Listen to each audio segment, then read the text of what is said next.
پہلا سوال ہے، جیسے کہ اور گروپ میں بھی یہ سوال آیا، وقت کا تقاضا، شیخ محترم جیسا کہ الیکشن وغیرہ قریب آتا ہے تو یہ بھی ایک فتنہ کے طور پر ہمارے سامنے سوال ابھرتا ہے کہ ایک پوسٹ گھومنا شروع ہو جاتی ہے کہ یہ الیکشن جو ہے انڈیا کے اندر جو الیکشن ہے جمہوریت کفر ہے اور جمہوریت کو ماننا کفر ہے، جمہوریت کے احکامات کو ماننا کفر ہے، اور اسی طریقے سے وہاں پر M L A M P کا جو الیکشن لڑتے ہیں وہ بھی کفر کا کام کرتے ہیں، یعنی بہت بڑے بڑے فتوے اس چیز کو لے کر دیے جاتے ہیں۔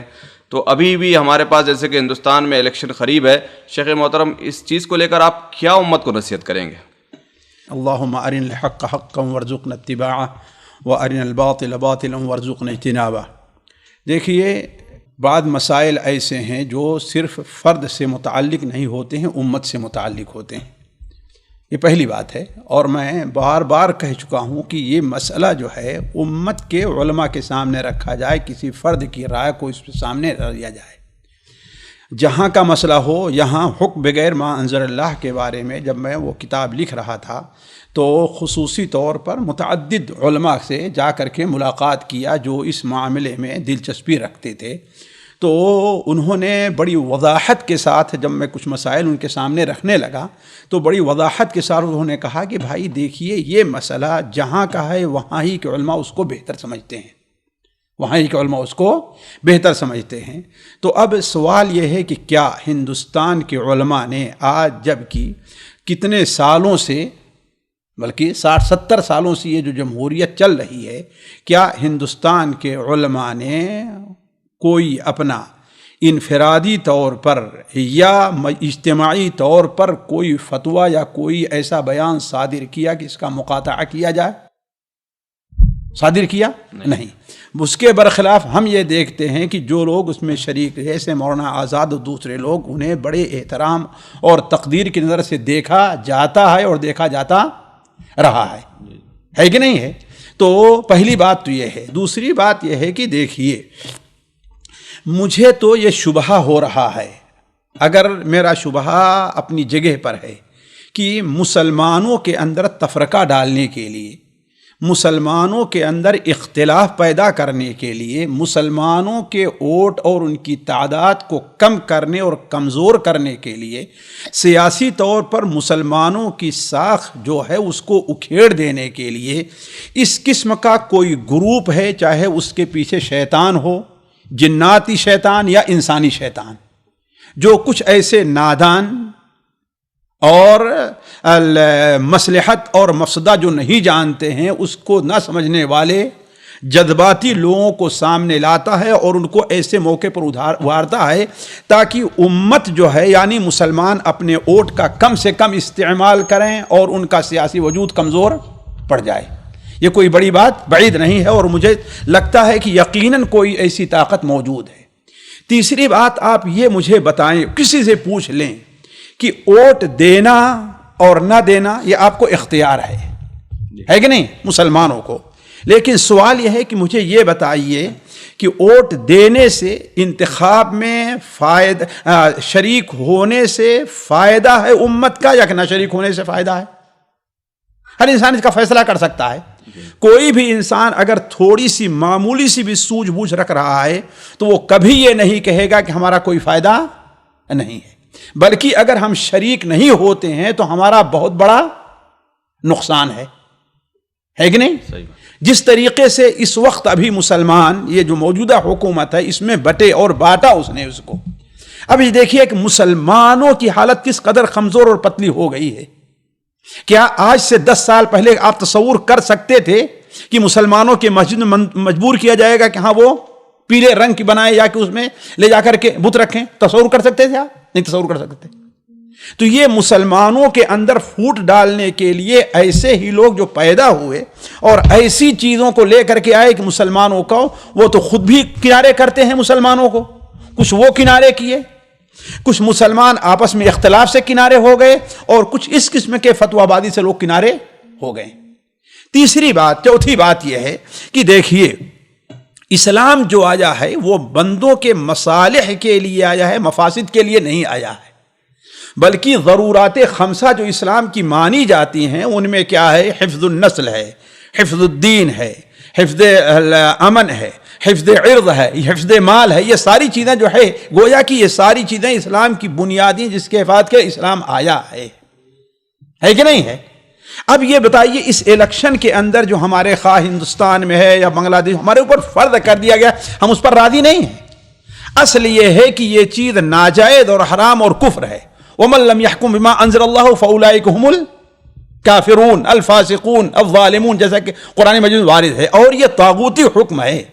لیکن سوال ہے کہ ہمارے اوپر اب یہ فرض کر دیا گیا ہے، اب اس سے ہمیں بچنے کا کوئی راستہ نہیں ہے، بچنے کا کوئی راستہ نہیں ہے. اور اسی میں مسلمانوں کے دین کی، ان کے عزت کی، ان کے مال کی یہ حفاظت ہے، ان کے جان کی حفاظت ہے کہ نہیں؟ ورنہ اگر سارا معاملہ دے دیا جائے کافروں کے ہاتھوں میں تو مسلمانوں کی طرف سے جو آج انہیں کچھ کبھی خطرہ ہوتا ہے کہ ہاں بھائی کیسے ہوگا، کوئی دفاع کرنے والا نہیں رہے گا. اور آخری بات یہ سمجھنا چاہیے کہ جو ہے بعض چیزوں جن چیزوں کو شریعت نے حرام کیا ہے وہ دو قسم کی ہیں. اس نقطے کو لوگ سمجھتے نہیں ہیں. جن چیزوں کو حرام کیا ہے وہ دو قسم کی ہیں. ایک وہ چیز ہے جس میں خبث اور برائی بذات ہی پائی جاتی ہے، خبث اور برائی بذات ہی ہے، جیسے شراب ہے، زنا ہے، چوری ہے.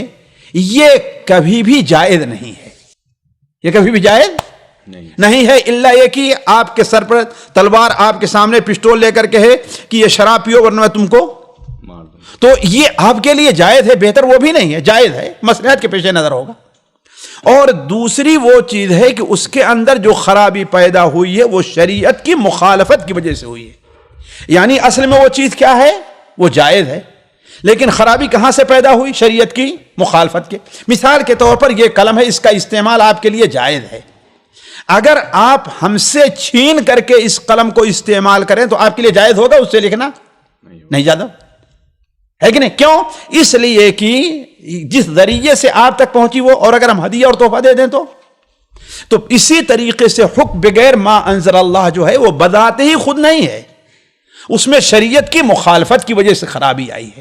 تو جو چیز شریعت کی مخالفت کی وجہ سے اس میں خبث پیدا ہو گیا ہے، وقت ضرورت اور وقت حاجت اس کے استعمال کی علماء اجازت دیتے رہے ہیں، علماء اجازت دیتے رہے ہیں، ہے کہ نہیں؟ اس لیے کہ اب ہمارے سامنے کوئی تیسری چیز نہیں ہے کہ ہے کوئی تیسرا آپشن. تیسرا آپشن یہ ہے کہ ہم چپ چاپ بیٹھ جائیں اور اس میں ہمارا نقصان ہی ہے. اور سب سے اہم چیز یہ دیکھیے کہ کیا اس کی مثال تاریخ میں اس سے پہلے پائی نہیں جاتی ہے؟ اس سے پہلے پائی نہیں جاتی، بلکہ امام ابن تیمیہ رحمہ اللہ وغیرہ نے تو نجاشی کی، امام حضرت یوسف کی، ان لوگوں کی مثال دی ہے. کہاں نجاشی ہے؟ اللہ کے رسول نے اس کے جنازے تک کی نماز پڑھی، ہے کہ نہیں؟ بلکہ امام ابن تیمیہ نے کہا کہ وہ اپنے مذہب کو چھپا رہا تھا، اور جو ان کے ہاں نظام تھا، شرعی نظام تھا، وہ غیر شرعی تھا. اللہ کے رسول نے اس کو، وہ کافر تھا لہذا مجھ سے نماز نہیں پڑھیں گے. اس طریقے حضرت یوسف علیہ السلام جب بنے اور مطالبہ کیا ہے تو کیا ایک لخت جو ہے مصر کے تمام قوانین کو بدل دیا ہے؟ ظاہر بات ناممکن سی چیز ہے، یہ ناممکن سی چیز ہے. تو کہنے کا مطلب یہ ہے کہ اس سلسلے میں سب سے اہم یہ ہے کہ مصالح اور مفاسد کو دیکھا جائے گا. اسی لیے ہندوستان کے علماء نے اس کو جائز کہا. صرف ہندوستان کے علماء نے نہیں، یہاں کے علماء، شیخ ابن باز کا ہی فتویٰ ہے، دکتور وسیع اللہ نے بھی دیکھے اپنے ان کے نقل کیا ہے، شیخ ابن عثیمین کا بھی ہے، اور مدینہ منورہ مسجد نبوی میں جو درس دیتے ہیں شیخ عبد المحسن العباد، ان کا بھی فتویٰ ہے. بلکہ علامہ البانی کا ایک قول پڑھا تھا کہ جہاں یہ مجبوری ہو وہاں اخف البلیتین پر عمل کیا جائے گا. اخف الشرین، دونوں شر ہیں. یہ ووٹ دینا کیا ہے؟ ایک شر ہے، اور ایک شر کیا ہے؟ اس کے نہ دینے کی وجہ سے ہمارے اوپر جو خرابی پیدا ہوگی. زیادہ بڑا شر کون ہے؟ نہ دینا. اس لیے ایسے موقع پر اہل علم اخف الضررین، اب جو ہے جو ووٹ دے رہا ہے اس کی نیت کیا، اور جو شخص اپنے آپ کو یعنی ووٹ کے لیے پیش کر رہا ہے، یا جس شخص کو امت میں وکالت کے لیے، ایسے اس کے لیے کیا شرائط ہیں، ظاہر بات ہے یہ الگ مسئلہ ہے، یہ الگ مسئلہ ہے، وہ یہاں کا نہیں ہے کہ ہمیں اس کے آپ لوگوں کے سامنے رکھیں۔ علی کل حال ہمارے ہندوستان، پاکستان وغیرہ میں، بنگلہ دیش وغیرہ میں جو الیکشن کا نظام ہمارے اوپر فرض کر دیا گیا ہے، اس میں اپنا حق ووٹ جو ہے وہ دینا اسی میں مصلحت ہے، لہذا ایسا مسلمانوں کو کرنا چاہیے، اور اس قسم کی آوازیں جو اٹھ رہی ہیں ان کے پیچھے پڑنے کی ضرورت نہیں ہے۔ اللہ کے رسول صلی اللہ علیہ وسلم نے ارشاد فرمایا تھا، اخوف ما اخاف علیکم بعدی، اپنے بعد مجھے جو سب سے زیادہ تمہارے اوپر خطرہ ہے کیا ہے، ان ائمہ سے، ان علماء سے، ان مفتیوں سے جو ضلالت کی طرف تمہیں لے کر کے جائیں گے، جو ضلالت اور گمراہی کے طرف لے کر کے جائیں گے۔ جی ہاں جی شیخ محترم، یہاں پر اگر کوئی دلیل دے کہ ہم تو یہ کفر کا ساتھ دیتے ہوئے کفر کا ساتھ ہی چلتا رہے گا، اس کا اختتام کب ہوگا اور کیسے ہوگا پھر؟ بھائی اگر آپ کے بس میں ہے نہ دینے سے تو ختم ہو جائے گا، وہ سوال تو یہی ہے، نہ دینے سے ختم ہو جائے گا۔ اگر کہیں نہ دینے سے ختم ہو جائے تو وہاں ووٹ نہیں دینا ہے، ناجائز اور حرام ہے کہ مسلمان مقاطعہ کر دیں وہاں کا، ایسا کر دیں تو ٹھیک ہے، ناجائز حرام ہے۔ اس کے علاوہ آپ دیجئے، اور پھر اللہ تبارک و تعالیٰ کا تقوی، دین کی تعلیم، اور یہ عام کیجئے کہ اللہ تعالیٰ آپ کی گئی ہوئی جو طاقت ہے اس کو دوبارہ واپس لے آئے۔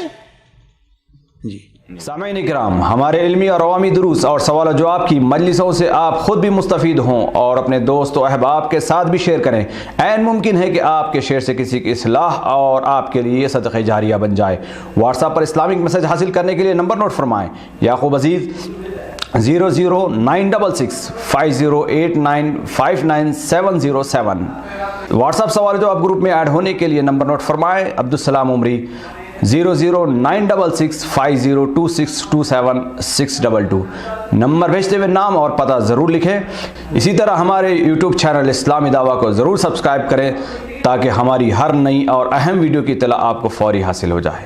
تمام دروس، مقالات اور سوال و جواب سیریز کے لیے ہماری مشہور ویب سائٹ www.islamidawah.com کا مشاہدہ کرتے رہیں۔ السلام علیکم ورحمۃ اللہ وبرکاتہ۔